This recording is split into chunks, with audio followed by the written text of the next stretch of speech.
Ayo segera. Yang berdiri segera duduk.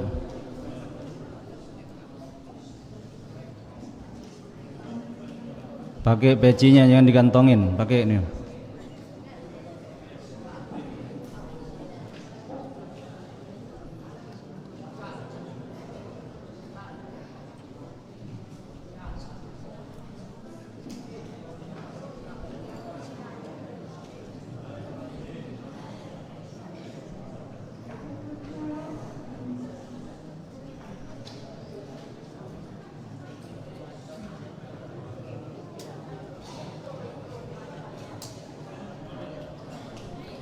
Ya, diam, semua diam dah.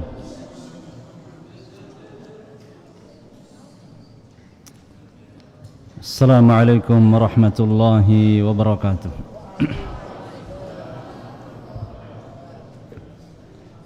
Innal hamdalillah nahmaduhu wa nasta'inuhu wa nastaghfiruh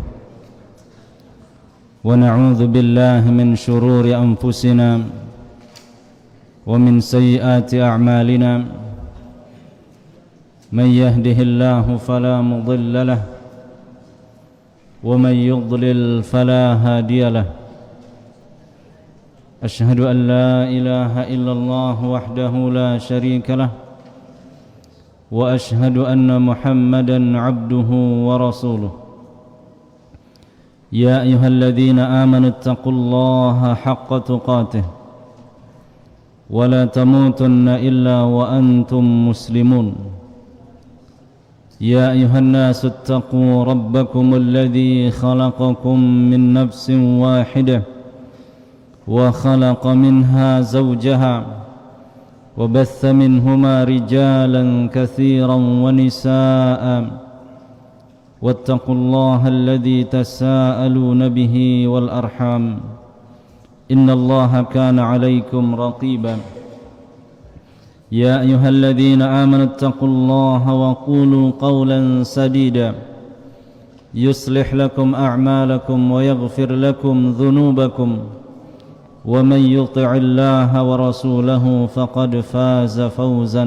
عظيما أما بعد فإن أصدق الحديث كتاب الله وخير الهدى هدى محمد صلى الله عليه وسلم وشر الأمور محدثاتها فإن كل محدثة بدعة وكل بدعة ضلالة وكل ضلالة في النار معاشر المسلمين وطلاب العلم رحمني ورحمكم الله جميعا. Alhamdulillah, pada malam hari ini Allah masih memberikan kita kesempatan untuk beribadah kepadanya, memperbanyak bekal-bekal kita sebelum kita berpindah ke alam akhirat. Maka hendaklah kita memanfaatkan kesempatan ini, karena kita tidak tahu sampai kapan kita diberikan kesempatan untuk beribadah kepada Allah Subhanahu wa ta'ala. Dan insyaallah pembahasan kita pada malam hari ini membaca kitab Ta'zimul Ilm, memuliakan ilmu.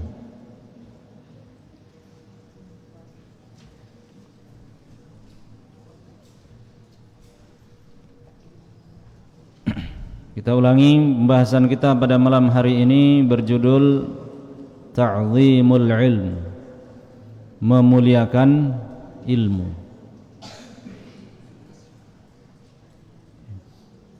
Di para ulama menjelaskan bahwa seseorang bila dia ingin memperoleh ilmu, maka di antara kuncinya adalah dia harus muliakan ilmu itu. Dia harus muliakan ilmu itu. Semakin dia muliakan ilmu, maka semakin banyak yang dia dapat ilmu itu. Tapi sebaliknya, kalau ilmu dia tidak muliakan, dia entengkan, dia remehkan, dia rendahkan, maka tentu ilmu tidak akan dia dapat. Makanya kata Syekh di sini, fa inna hazzal 'abdi, dari kitab Khulasah Ta'zimul Ilm, kata beliau, fa inna hazzal 'abdi minal ilmi mawqufun ala hazzi qalbihi min ta'zimihi wa ijlalihi. Sesungguhnya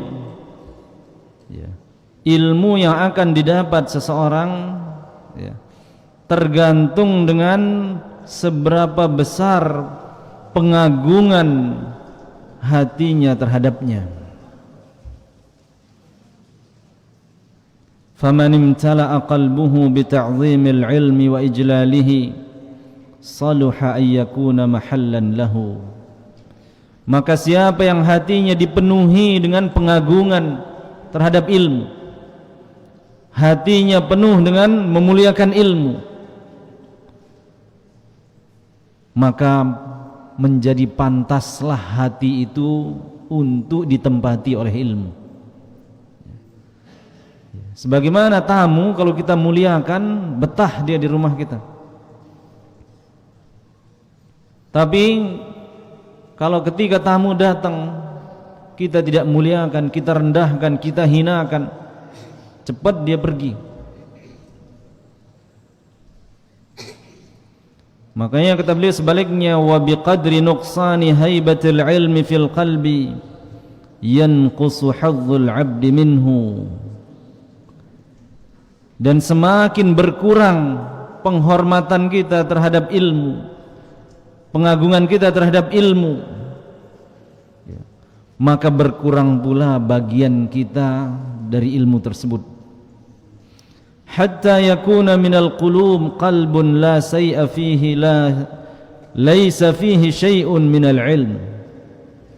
Bahkan hati yang tidak ada pengagungannya, tidak memuliakan ilmu sama sekali, maka tidak akan ada ilmu di dalamnya. Jadi dengarkan, ini muqaddimah ini menjelaskan kenapa kita harus memuliakan ilmu. Ternyata banyaknya ilmu yang kita dapat tergantung besarnya pemuliaan kita terhadap ilmu itu.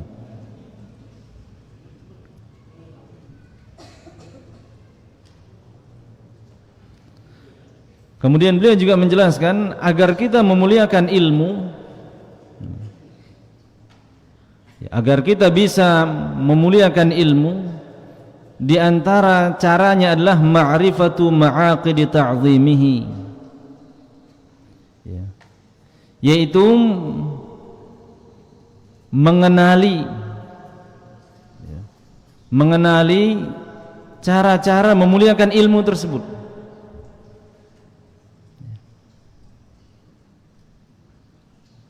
Dan juga mengenali kenapa ilmu itu harus dimuliakan.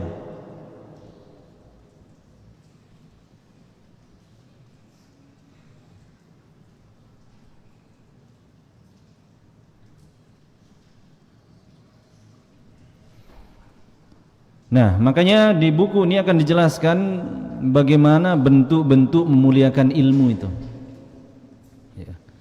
Kapan seseorang dikatakan dia telah memuliakan ilmu, menghargai ilmu, agar dia dapat ilmu. Nah, mencatat yang paling pertama adalah tathiru wi'a'il ilmi,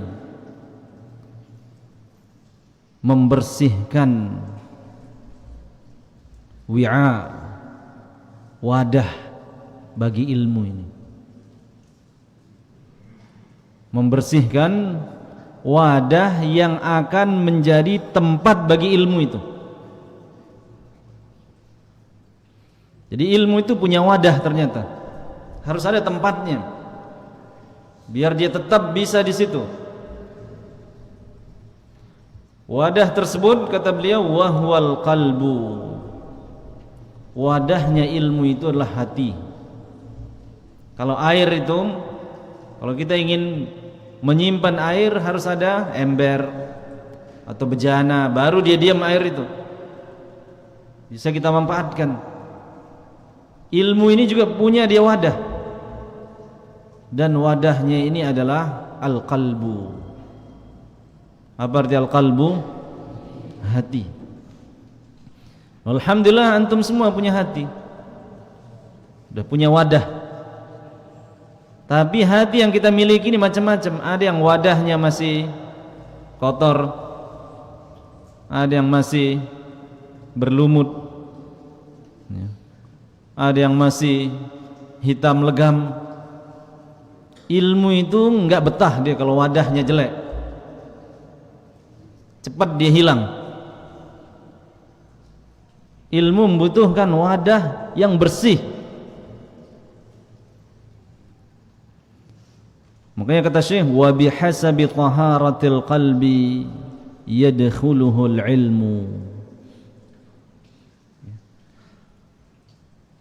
Jadi seukuran bersihnya hati, ya, seukuran itu pula hati yang akan masuk, ya, ilmu yang akan masuk. Jadi semakin bersih hati kita, semakin banyak ilmu itu yang akan menetap di sana, ya. Jadi semakin dia bersih hati ini, semakin banyak ilmu. Wa idza izdadat taharatuhu izdadat qabiliyatuhu lil ilmi. Semakin hati itu bersih, maka semakin pantas dia untuk, ya, mewadahi ilmu itu, menampung ilmu itu, ya. Makanya kita introspeksi diri kita. Kalau kita belajar bertahun-tahun nggak ada yang nyangkut, menghafal bertahun-tahun nggak ada yang kita hafal. Kita belajar 7 hari dalam seminggu, nggak ada yang kita ketahui. Barangkali wadahnya ini bocor, ya, nggak ada yang nyangkut. Wadahnya ini belum pas, ya.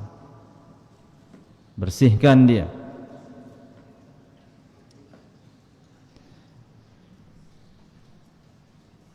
Kemudian beliau melanjutkan, faman arada hiyazatal ilm falyuzayyin batinahu.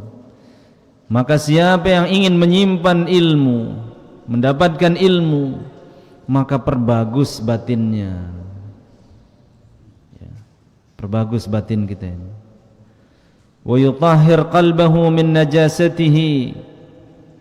Hendaklah dia sucikan hatinya dari najis-najis, kotoran-kotoran. Fal ilmu jauharun nadhif latifun la yasluhu illa lil qalbin nadhifi. Karena ilmu adalah sesuatu yang sangat lembut, halus, ya. Dan tidak akan cocok kecuali bagi hati yang bersih, ya. Jadi ilmu ini intinya dia butuh hati yang bersih, ya. Maka bersihkan hati kita. Nah, dari apa kita bersihkan hati kita ini? Bagaimana cara kita membersihkan hati kita ini? Kata beliau, bersihnya hati itu, ya, kalau dia terbebas dari 2 noda. Jadi hati itu akan bersih kalau dia terbebas dari dua noda, 2 kotoran.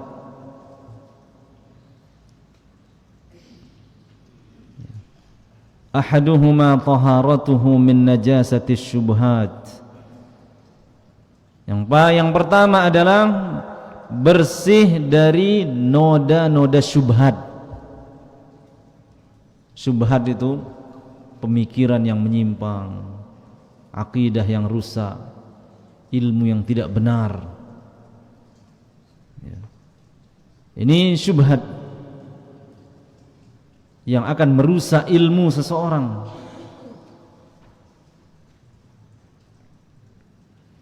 Yang kedua, bersih dari noda syahwat. Apa syahwat? hawa nafsu. Dua ini yang merusak manusia secara umum. Ya. Ada yang masuk neraka karena penyimpangan.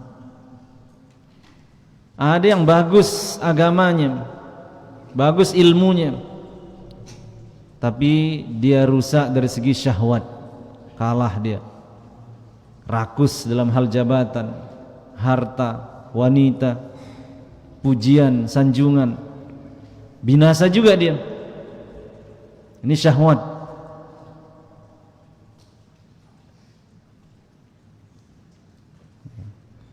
Jadi penuntut ilmu, perhatikan poin yang pertama ini, bersihkan hati kita.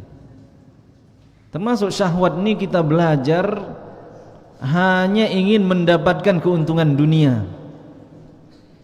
Dia nuntut ilmu ini, kalau ditanya kenapa Anda nuntut ilmu agama di sini?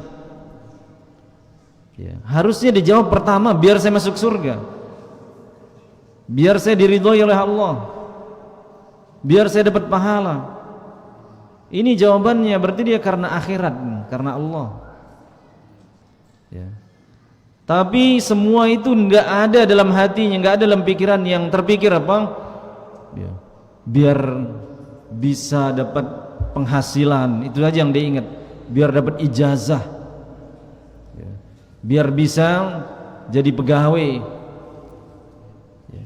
Ini perkara dunia semua, yang harusnya nomor sekian. Yang paling pertama diingat itu adalah ganjaran akhirat. Ya. Jadi penuntut ilmu itu yang Allah janjikan untuknya adalah surga. Ya.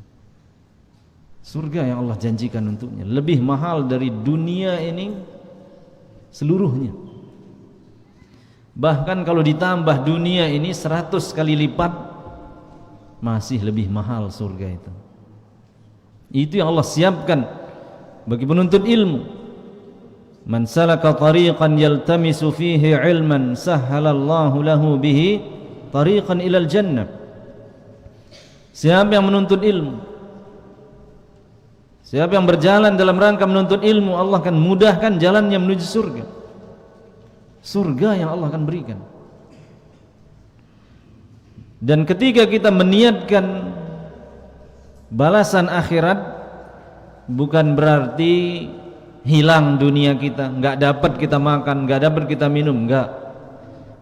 Keikhlasan itu tidak menghalangi kita untuk mendapatkan dunia sama sekali. Lihat para ulama, tetap dia makan juga meskipun dia ikhlas. Meskipun yang diniatkan hanya akhirat, dia tidak akan lapar di dunia ini.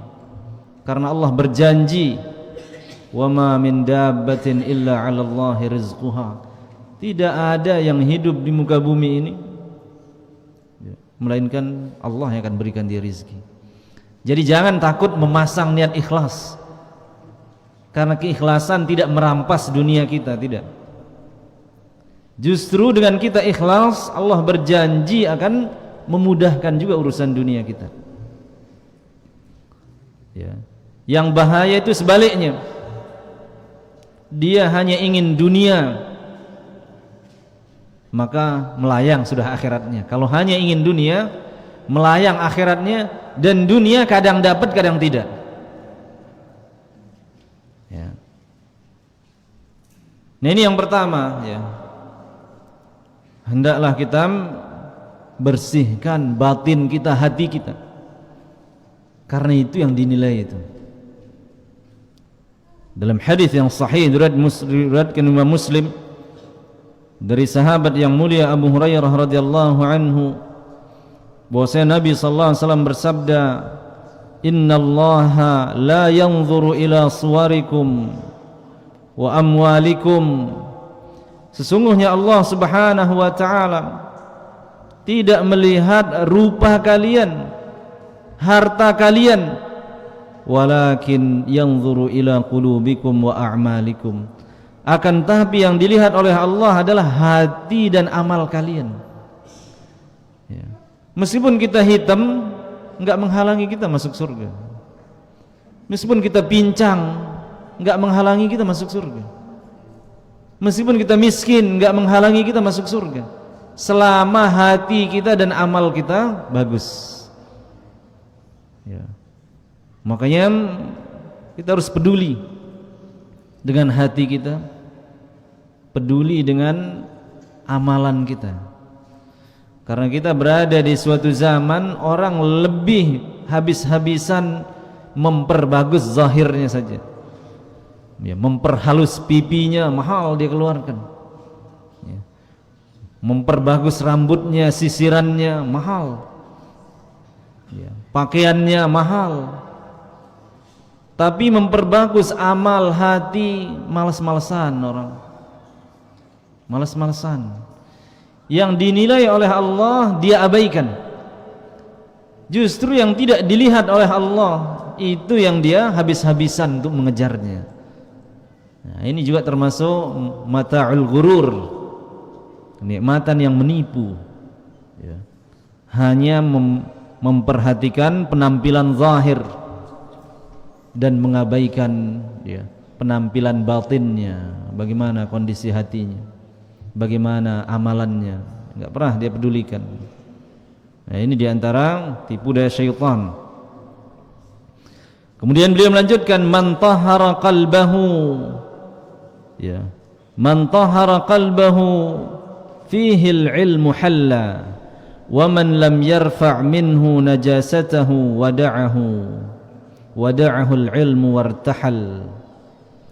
Kata beliau, siapa yang membersihkan hatinya, maka ilmu akan menetap di sana. Dan siapa yang membiarkan noda tetap di sana, maka ilmu itu akan pergi. Ya. Jadi ilmu tidak betah pada hati yang pendengki, ya. Hati yang suka ya, menzalimi saudaranya, menyakiti saudaranya, ya. Hati yang membenci sesamanya, ya.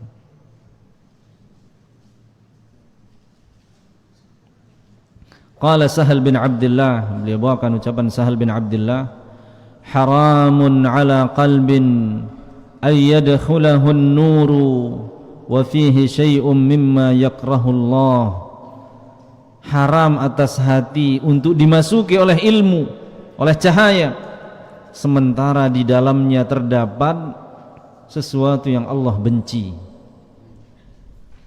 Ini penting agar kita jangan menghabiskan tenaga dalam menuntut ilmu tapi enggak ada hasil. Ternyata hati kita tidak pernah perbaiki. Ya. Ya. Bersihkan dia dari apa? Dari hasad, iri, dengki, ya. Benci, mau menang sendiri, ujub, sombong, ya. Ini semua menyakit hati. Ya.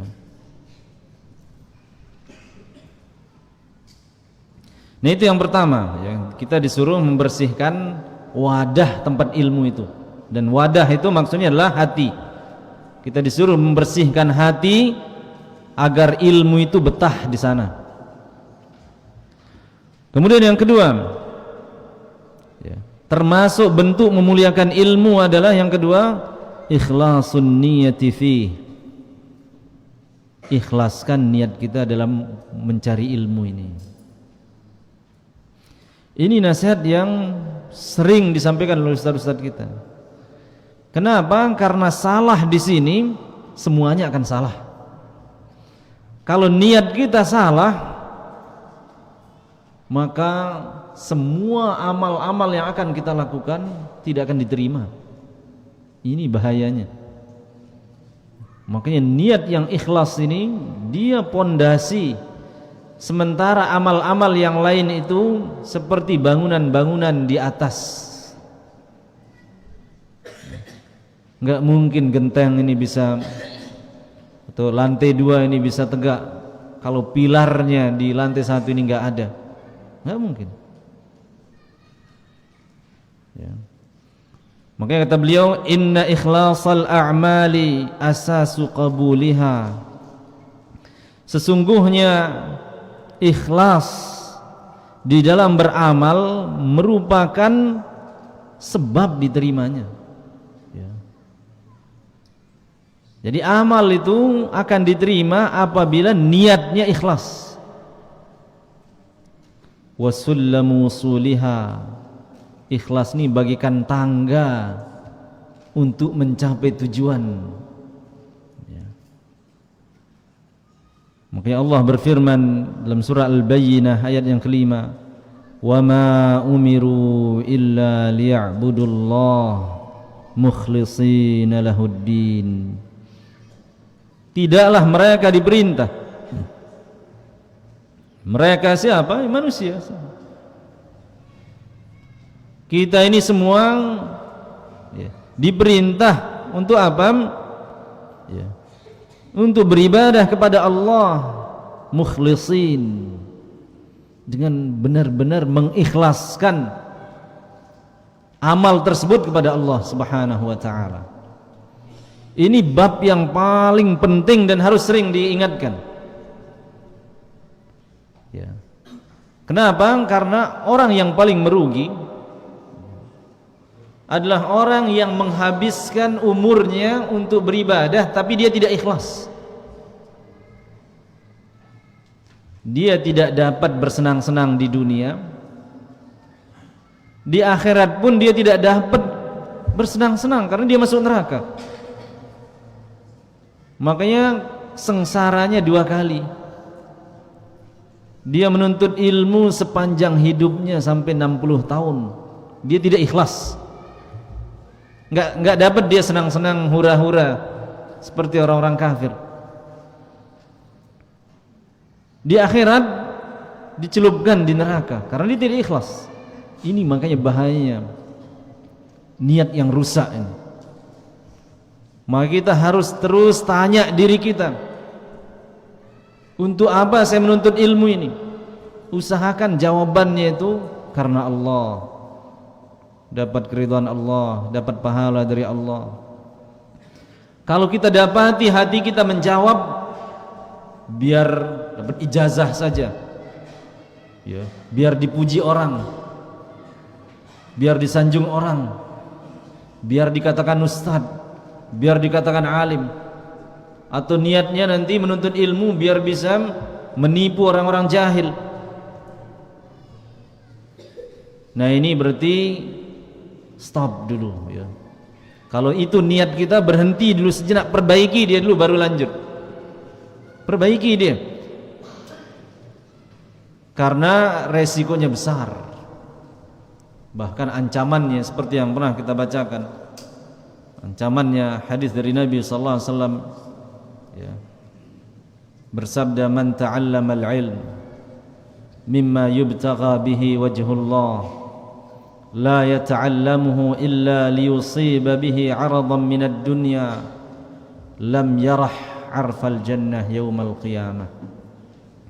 Siapa yang menuntut ilmu yang seharusnya dia ikhlas karena Allah, tapi dia tidak mencarinya, menuntutnya kecuali hanya ingin dapat dunia saja di benaknya, maka dia tidak akan mencium wanginya surga. Nah ini mengerikan hadis ini. Maka masing-masing nanti introspeksi diri, periksa hati masing-masing. Jangan sampai dia di sini ini hanya ya ingin dipuji, ingin disanjung. Paling pertama jawabannya adalah ingin mendapatkan keridhaan Allah, mendapatkan pahala dari Allah, ingin masuk surga ya. Ingin menuntut ilmu agar bisa beribadah dengan benar, agar bisa mengajarkan kaum muslimin agama Islam ini.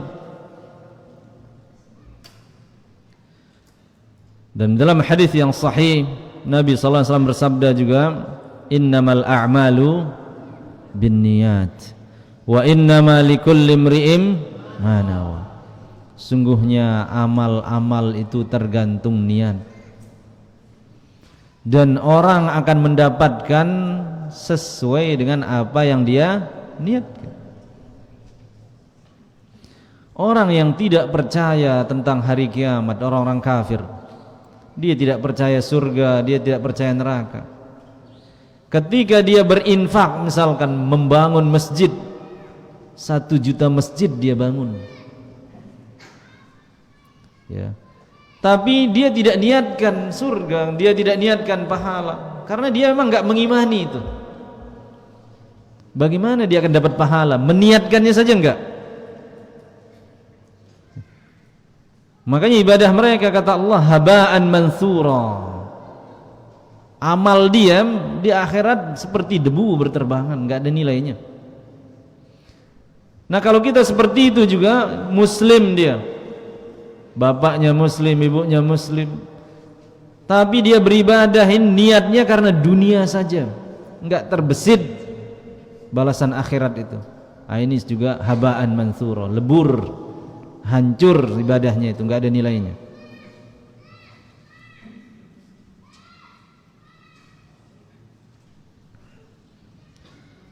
Kemudian berkata Abu Bakar Al-Marruzi, ya, namanya agak susah ya. Qala Abu Bakar Al-Marruzi, sami'tu rajulan yaqul li Abi Abdillah, yakni Ahmad bin Hanbal. Aku pernah mendengar seorang laki-laki berkata kepada Abu Abdillah. Abu Abdillah ini adalah Imam Ahmad, ulama besar, ya, mazhab Hambali. Kepada beliau dinisbatkan mazhab Hambali karena namanya Ahmad bin Hanbal. Wa dzakara lahu as-sidq wal ikhlas. Orang tersebut menyebut tentang kejujuran dan keikhlasan. Faqala Abu Abdillah, maka berkata Imam Ahmad, bihadza irtafa'al qaum. Dengan hal inilah suatu kaum itu akan mulia, dengan jujur dan ikhlas. Kata Imam Ahmad, dengan ini kita akan mulia, ya. Dan ingat, di antara kunci orang sukses menuntut ilmu itu, karena pendorongnya itu adalah ikhlas karena Allah. Pendorongnya itu ingin selamat di akhirat.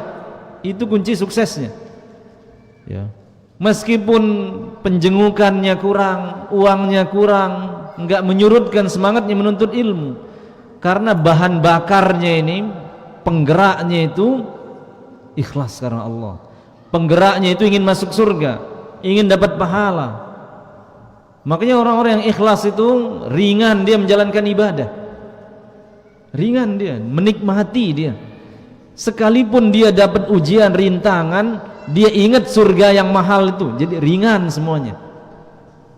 Beda dengan orang-orang yang menuntut ilmu bukan ikhlas karena Allah, hanya karena terpaksa, atau karena iming-iming akan dibelikan motor, iming-iming akan dijenguk sering-sering, ya, dijanjiin ini, dunia-dunia aja pendorongnya. Nanti ketika ibunya tidak bisa mewujudkan, mogok dia nuntut ilmu. Dulu janjinya kalau saya masuk LKSA akan dikasih uang banyak-banyak, ternyata qadarullah nggak dikasih. Oh, berhenti dia nuntut ilmu, lemes dia. Itu kalau pendorongnya dunia, itu dunia akan hilang. Tapi kalau yang menjadi pendorong kita adalah pahala dari Allah, nggak akan habis. Meskipun musim susah, musim krisis, nggak akan habis pahala itu, ya. Tapi kalau uang, ada kalanya uang orang tua kita habis, ada kalanya dia ngutang, ada kalanya dia susah. Kalau itu kita jadikan sebagai pendorong, bahaya ketika mogok, ikut kita mogok nanti, ya. Makanya kalau ingin menjadikan motivasi untuk menuntut ilmu, paling pertama ingat surga dan neraka sudah, ya. Ingat pahala itu, ingat akhirat. Karena orang menuntut ilmu ini kalau dia ikhlas, kata Imam Ahmad, la ya'diluhu syai', tidak ada yang bisa menandinginya keutamaan ilmu ini.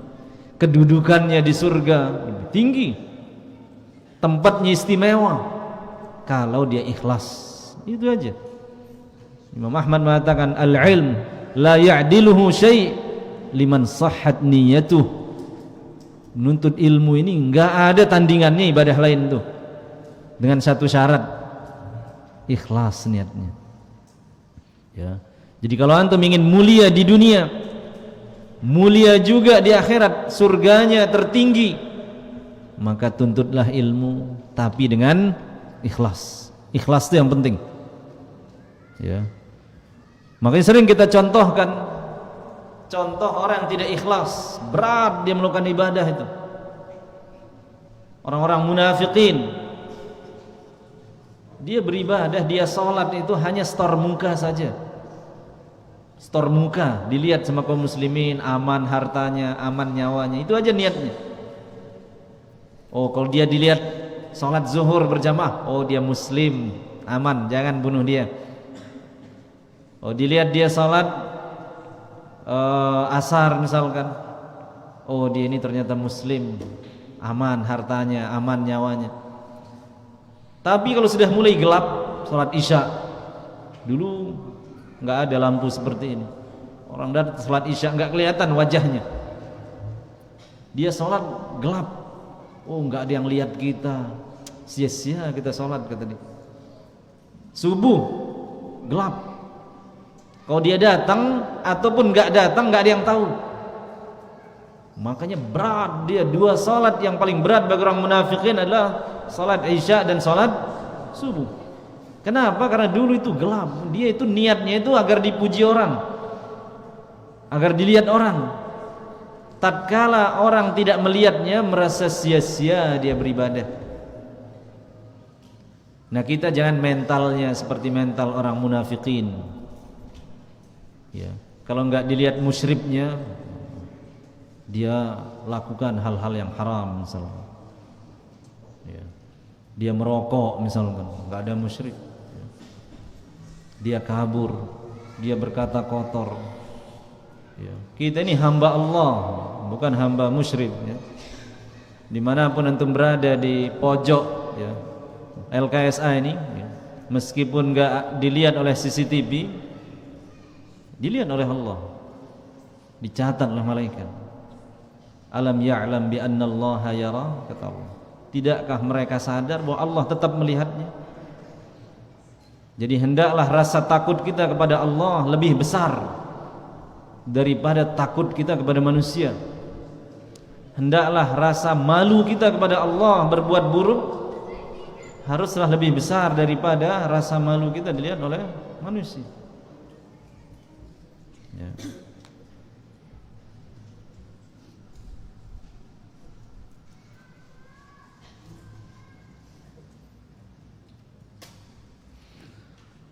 Kemudian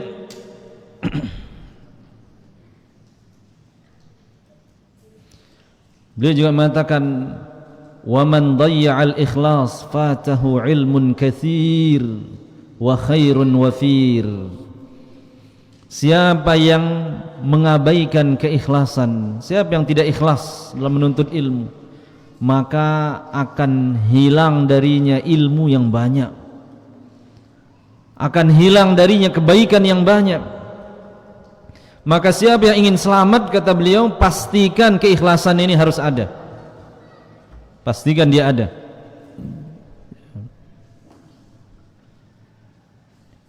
Pastikan dia ada. Kalau mulai berubah keikhlasan ini, luruskan lagi dia, karena ikhlas ini bisa dia berubah di tengah-tengah. Luruskan lagi dia. Berarti capek kita, Ustaz, misalkan. Iya, ulama saja mengatakan, Imam Sufyan ats-Tsauri, ma'alattu syai'an ashadda alayya min niyati. Tidak ada yang lebih berat bagiku untuk mengobatinya kecuali hati ini, keikhlasan ini. Fa innaha tataqallabu alayya. Dia sering berubah-ubah. Ya. Kemudian yang ketiga, di antara bentuk memuliakan ilmu yang ketiga adalah jam'u himmatin nafsi alaih, mengumpulkan semangat yang besar dalam menuntutnya. Jadi kalau ingin mendapatkan ilmu, tidak boleh setengah-setengah, harus bersemangat. Orang yang bersemangat saja sebagian ilmu yang dia dapat.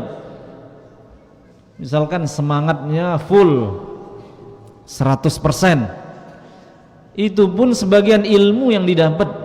bagaimana orang yang pemalas. Ya, semangat. Ya. Semangat menghafal. Ya.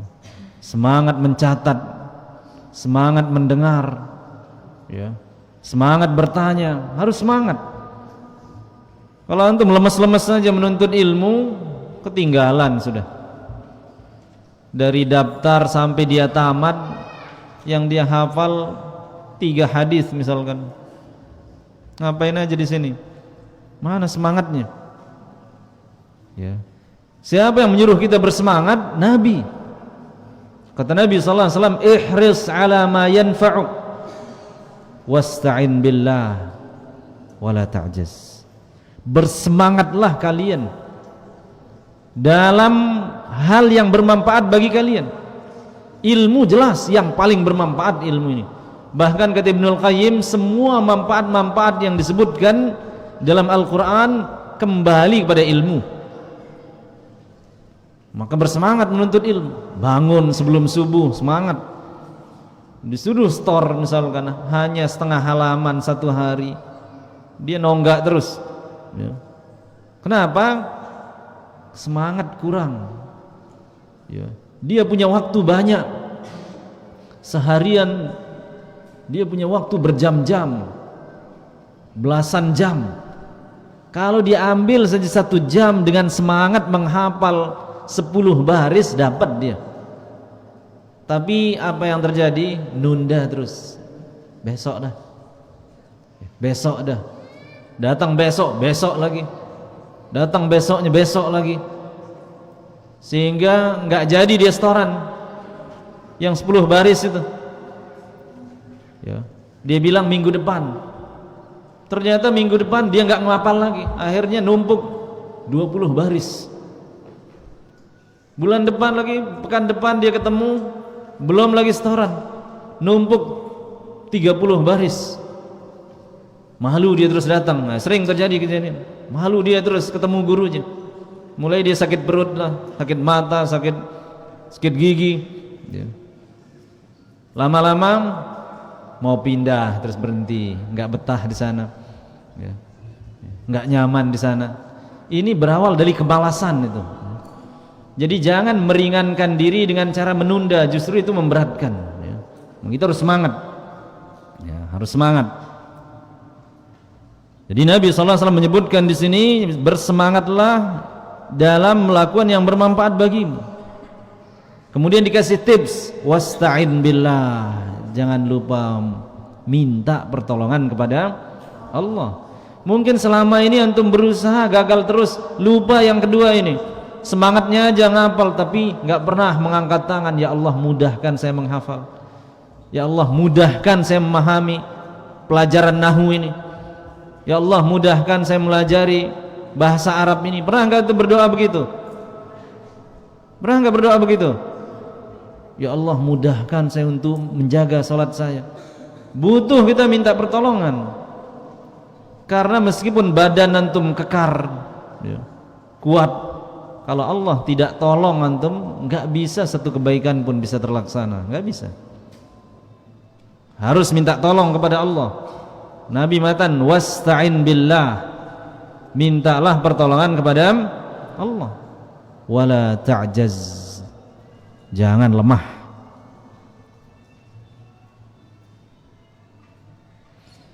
Kemudian beliau menukil ucapannya Al-Junaid. Qala Al-Junaid rahimahullah, ma talaba ahadun syai'an bijiddin wa sidqin illa nalahu, fa in lam yanalhu kullahu nala ba'dahu. Perhatikan ini kata yang sangat indah sekali yang mencatat dia. Kata Al-Junaid, tidak ada orang yang mengejar sesuatu dengan sungguh-sungguh dan dengan jujur, melainkan pasti dia dapatkan. Sekiranya dia tidak dapatkan semuanya, dia akan dapatkan sebagiannya.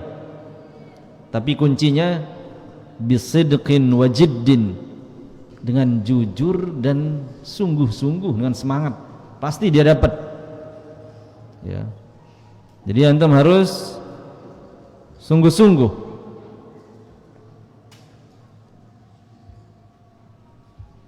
Ya, biar antum sungguh-sungguh juga lihat perjalanan para ulama terdahulu. Ini juga sangat ampuh membuat kita sungguh-sungguh. Bagaimana para ulama dahulu mengumpulkan puluhan hadis, ya, mengadakan perjalanan berhari-hari hanya untuk dapat satu hadis. Ya. Ada bahkan yang belajar sampai semalaman dia belajar, tidurnya sedikit. Ya. Jarang antum dapati biografi para ulama itu santai-santai tahu-tahu jadi ulama, nggak ada. Rata-rata perjalanan orang mendapatkan ilmu itu banyak rintangannya. Dia lapar, dia melawan ngantuk, ya. Bahkan dia kedinginan, ya. Banyak, tapi dia terus bertahan, jadilah dia ulama, ya. Makanya para ulama juga mengatakan, ya, man talabal ula min ghairi kaddin adha'al umur fi talabil muhali. Siapa yang mencari kesuksesan tanpa kerja keras, maka dia telah menghabiskan umurnya untuk mengejar kesia-siaan. Ya. Jadi kalau antum malas-malasan tapi ingin sukses, antum telah mengejar kesia-siaan. Ya, karena sudah azan, kita azan dulu.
Ya, alhamdulillah, wassalatu wassalamu ala rasulillah wa ala alihi wa sahbihi wa wala wa la hawla wa la quwwata illa billah, amma ba'du. Keberapa tadi? Siapa yang mencatat? Keberapa? 3 ya? Ya, kita lanjutkan sedikit saja secara singkat.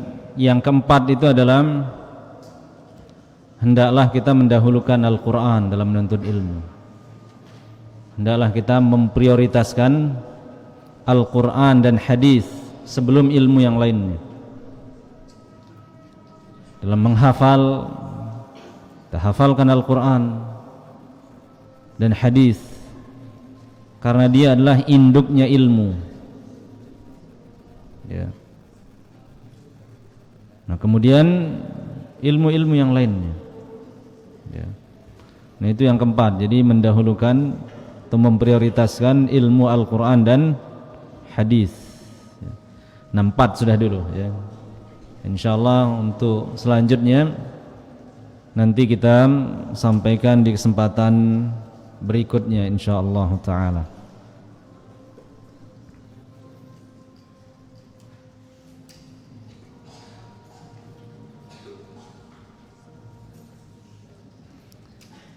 Ya, di sini ada pertanyaan. Mirip-mirip pertanyaan. Untuk santri serius-serius bertanya ya, jangan main-main.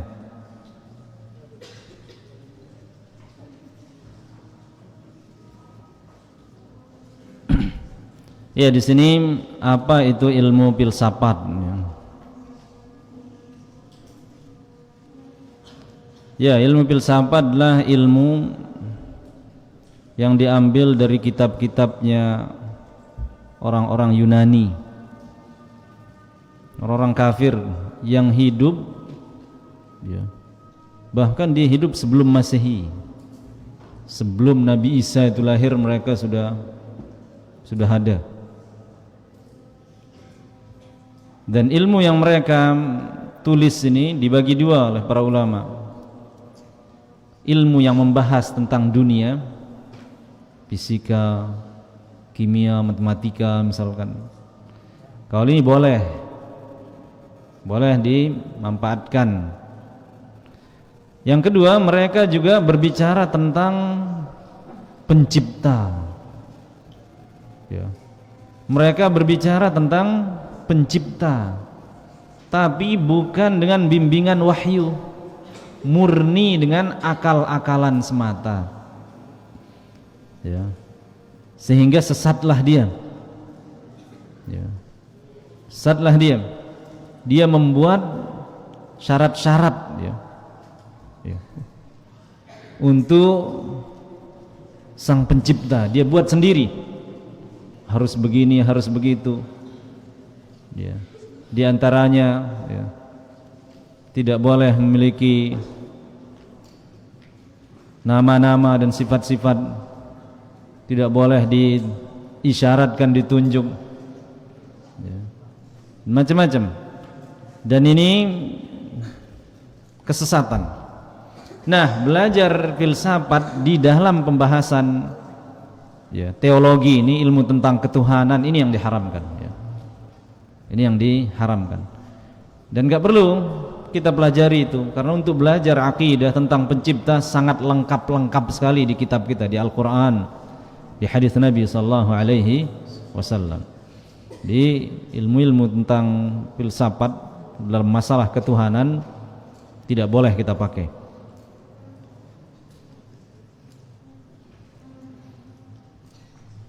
Apakah kita boleh tidak menyapa teman sesama muslim selama lebih dari 3 hari? Ya, tidak boleh ya. Apalagi sebabnya hanya perkara dunia. Jadi seorang mukmin itu al-mu'min akhul mu'min. Seorang mukmin adalah saudara bagi mukmin yang lainnya. Dia harus saling mencintai. Bahkan Nabi mengatakan tidak sempurna iman kita kalau kita tidak mencintai saudara kita seperti kita mencintai diri kita sendiri. Jadi janganlah jadi pembenci, dikit-dikit enggak saling sapa, dikit enggak saling sapa. Ya.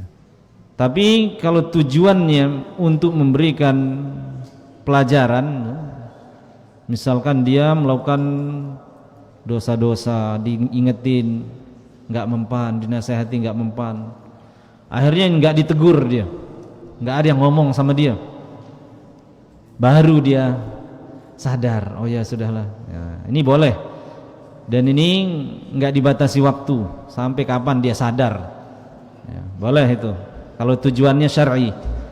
Tapi kalau hanya karena tidak ditraktir, enggak disapa orang 3 hari, ini haram, enggak boleh ya.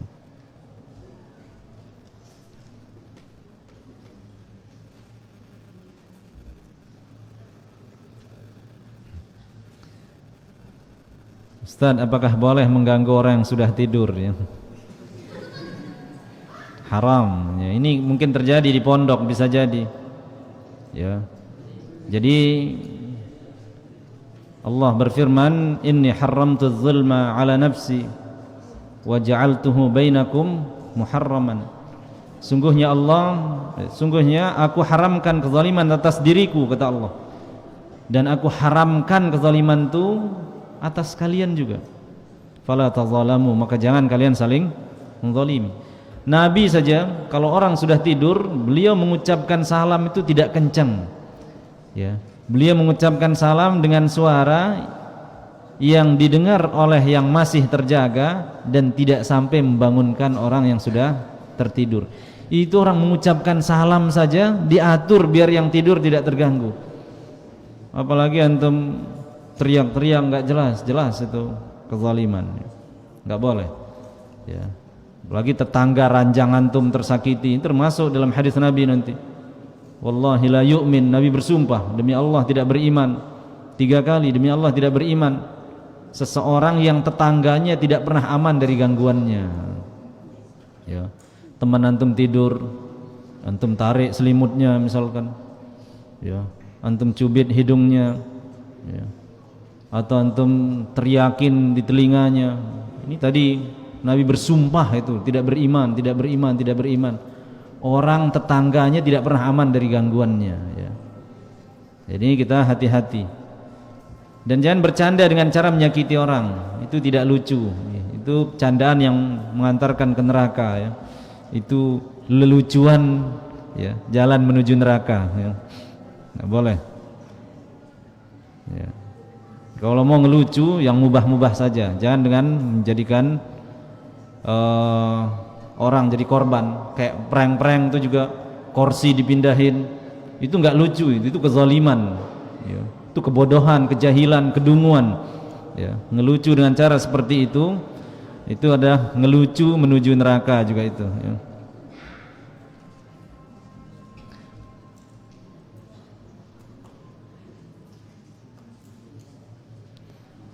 Ini ada bertanya, jikalau kita tidak bisa dalam ilmu-ilmu syar'i termasuk Al-Quran dan hadis, dan kita hanya bisanya ilmu dunia seperti IPA, fisika dan lain-lain, dan itu kita niatkan pahala, gimana Ustaz ya?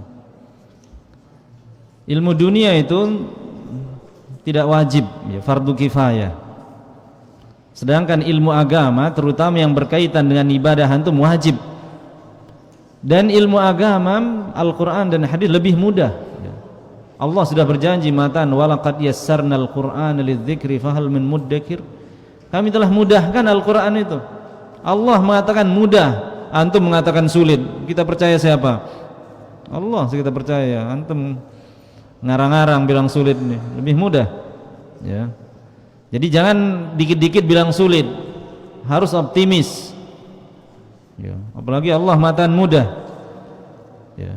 Jadi boleh mempelajari ilmu dunia, tapi setelah kita ya mempelajari kewajiban kita dari ilmu agama ini ya. Boleh ilmu dunia ya. Kalau ilmu agama itu kita pelajari langsung dapat pahala, terpuji dia, mahmudun lidzatihi, terpuji secara zatnya. Kalau ilmu dunia kita dapat pahala dengan catatan kalau ilmu dunia ini kita gunakan untuk kebaikan ya. Misalkan orang ahli elektronik ya, ahli kamera, ahli mikrofon, niat dia itu untuk bisa di kajian, bisa merekam ilmu, menyebarkan ilmu. Nah ini yang membuat dia dapat pahala. Karena ada orang juga yang membuat ini niatnya hanya untuk hiburan, konser, bahkan untuk hura-hura. Ya ini ilmu dunianya nggak dapat dia pahala, karena ilmu dunia itu bermata dua ya, bisa untuk kebaikan, bisa juga untuk keburukan. Ya barangkali itu yang bisa kita jawab. Ada beberapa pertanyaan yang tidak sesuai dengan materi, kita tunda penjawabannya. Kita cukupkan sampai di sini. Subhanakallahumma bihamdik, asyhadu an la ilaha illa anta, astaghfiruka wa atubu ilaik. Wassalamualaikum warahmatullahi wabarakatuh.